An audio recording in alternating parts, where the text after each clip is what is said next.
농후의 사건은 당초에 일본 형사들이 기대했던 것만큼 성과를 거둘 수가 없었다. 약이 오른 그들의 고문은 더 혹독해졌다.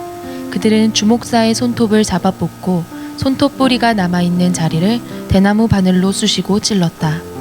얼마나 고문이 심했던지 의성 경찰서에서 고문을 받던 전도사 목사들이 고문 끝에 정신을 잃고 실성을 했다는 소식이 들렸다. 한편 평안장로회는 신사참배는 교리에 배타되는 것이 아니다라고 선언했고 경안노회도 정기노회에서 신사참배를 가결했다.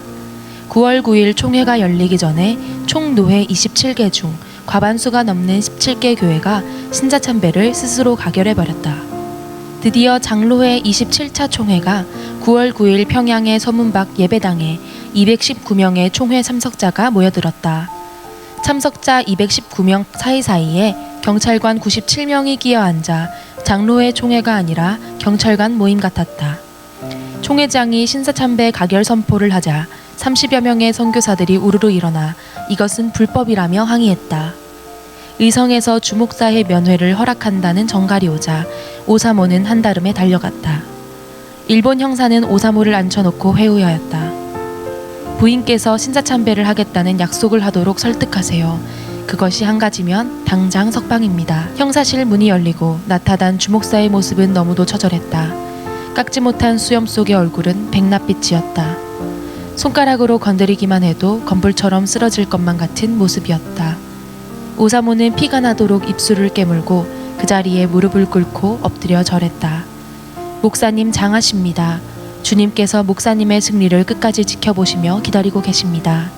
결국 이듬해 2월 농후의 사건으로 구속된 사람들은 한 사람만 기소를 하고 나머지는 모두 무혐의로 석방하기로 결정했다. 주목사는 2월 5일 주일날 석방되었다.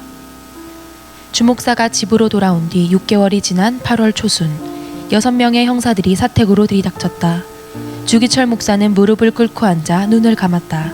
고무신을 신은 주목사를 형사들 서너 명이 달려들어 잡아 끌었다.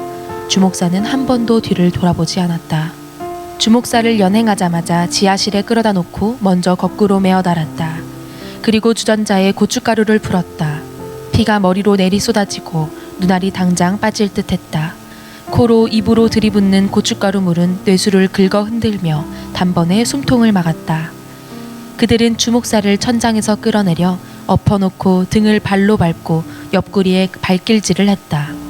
코로 입으로 들어갔던 고춧가루 물이 다시 조금씩 밀려 나왔다. 그리고 주목사를 의자에 묶어놓고 전기 고문을 했다.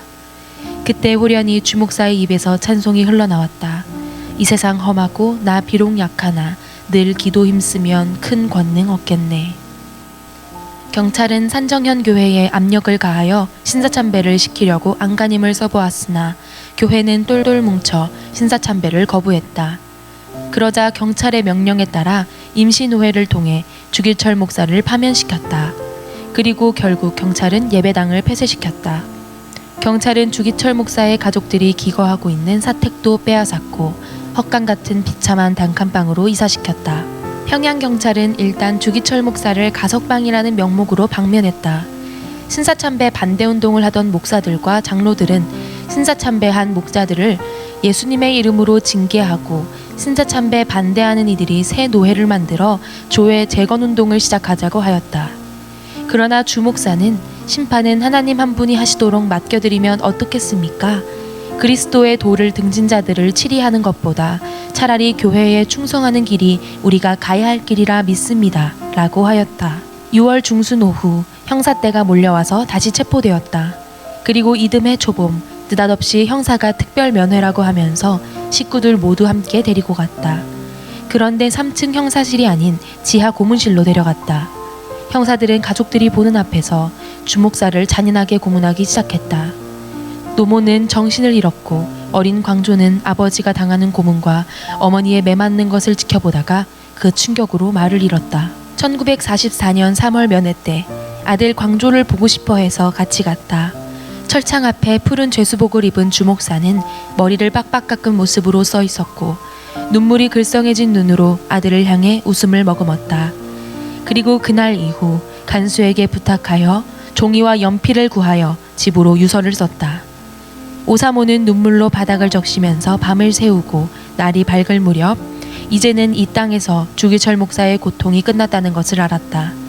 주기철 목사에게 입힐 새 옷을 챙겨들고 곧장 형무소로 달려갔다. 일본이 무너지기 1년 4개월 전이었다. 사모님, 어제 목사님께서 운명하시던 순간 내 영혼의 하나님이시여 나를 붙들어 주옵소서 하며 마지막 외치시던 음성이 어찌나 우러찼던지 주변에 있던 사람들 모두가 무척 놀랐습니다. 목사님께서는 승리하셨습니다. 한 간수가 말해주었다. 장래일인 화요일 아침에는 눈부시도록 화창한 햇살이 쏟아졌다.